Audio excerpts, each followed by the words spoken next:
ಮಾನ್ಯ ಜಿಲ್ಲಾಧಿಕಾರಿಗಳಿಗೆ ಬರೆದ ಮನವಿ ಪತ್ರ ಈ ರೀತಿ ಇರುತ್ತದೆ.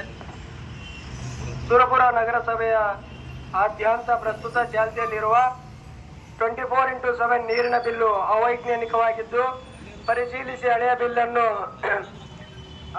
ಬಿಲ್ಲನ್ನು ನೀಡಿರುವುದನ್ನು ರದ್ದುಪಡಿಸಿ ಜನವರಿ 25ರಿಂದ ಕರ್ನಾಟಕ ನಗರ ನೀರು ಮತ್ತು ಒಳಚರಂಡಿ ಮಂಡಳಿಯ ನೀರು ಪೂರೈಕೆ ನಡವಳಿಕೆ ಅನುಗುಣವಾಗಿ ಮೀಟರ್ ರೀಡಿಂಗ್ ಪ್ರಕಾರ ಯಾರು ಎಷ್ಟು ಬಳಕೆ ಮಾಡಿರುತ್ತಾರೋ ಅಷ್ಟೇ ಪ್ರಮಾಣದ ಬಿಲ್ಲನ್ನು ನೀಡಬೇಕು ಮತ್ತು ಯಾವುದೇ ನೀರು ಬಳಕೆ ಮಾಡದೆ ವಲಸೆ ಹೋಗಿರುವ ಕೂಲಿ ಕಾರ್ಮಿಕರಿಗೆ ಯಾವುದೇ ಬಿಲ್ಲು ನೀಡದೆ ಕೈಬಿಡಲು ಒತ್ತಾಯಿಸಿ ಈ ಪ್ರತಿಭಟನಾ ಮುಖಾಂತರ ಮನವಿ. ಮಾನ್ಯರೇ, ಮೇಲ್ಕಾಂಕ್ಷಿತ ವಿಷಯಕ್ಕೆ ಸಂಬಂಧಿಸಿದಂತೆ ನಾವುಗಳಾದ ಜಯ ಕರ್ನಾಟಕ ರಕ್ಷಣಾ ಸೇನೆ ಸುರಪುರ ತಾಲೂಕು ಘಟಕ ಇದ್ದು ತಮ್ಮಲ್ಲಿ ವಿನಂತಿಸಿಕೊಳ್ಳುವುದೇನೆಂದರೆ, ಕರ್ನಾಟಕ ನಗರ ನೀರು ಮತ್ತು ಒಳಚರಂಡಿ ಮಂಡಳಿ ವತಿಯಿಂದ ನಮ್ಮ ಸುರಪುರ ತಾಲೂಕಿಗೆ ಕುಡಿಯುವ ನೀರಿನ ಯೋಜನೆ ಬಂತು.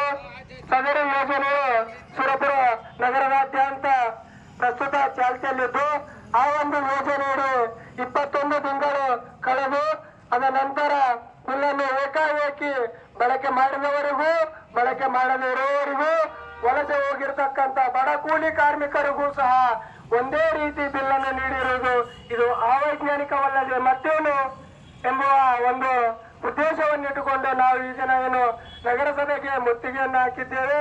ಇದು ತಮಗೆಲ್ಲರಿಗೂ ತಿಳಿದಿರುವಂತಹ ವಿಷಯ.